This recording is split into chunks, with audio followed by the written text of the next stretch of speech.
what's the advice we want to give those people in terms of what they need to do in order to build the resume, so to speak, to build towards that point where they would get strong consideration? Mm-hmm.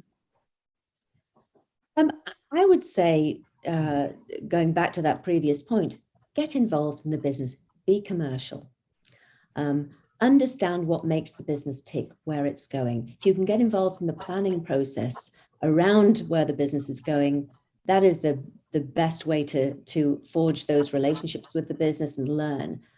If you're always a follower, if you're always just supporting those plans, not getting involved in the construction of them, then I think you're missing an opportunity. So get involved in the business would be my kind of number one consideration.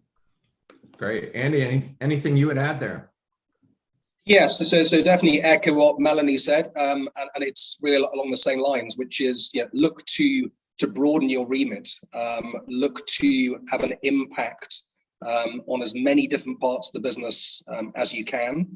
I've been talking to a number of CHROs recently who are now coming out of the, let's call it the stress of the pandemic and beginning to return to a degree of normality. And they're all asking the same thing, which is, for 18 months, I was, if not the most important person, then probably, pretty much the most important person in the organization, with a much greater remit than I've ever had before. I don't want to go back to what I was doing before the pandemic. How do I stay ahead? And so I think, Melanie's advice there is spot on. Use that experience to further your education, to further your understanding of the business. You will have established, undoubtedly through the pandemic, an even better bond and rapport with your chief executive. Continue to build that.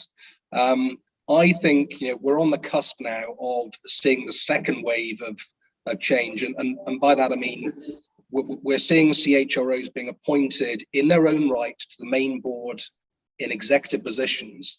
I think moving forward, the next step, as the CHRO remit begins to grow even further, I think we will see not increasing numbers, but we'll see certainly CHROs becoming chief executives. There's been a very well documented appointment recently, a lady called Lena Nair, who was the global CHRO for Unilever, has just been appointed as the CEO for Chanel.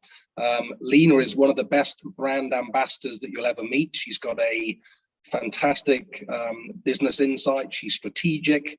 And ultimately, that's what the very best CEOs and CHROs are all about. So, as I said, I'm not saying it's going to be a hugely upward trend, but I think we'll see those moves happening increasingly.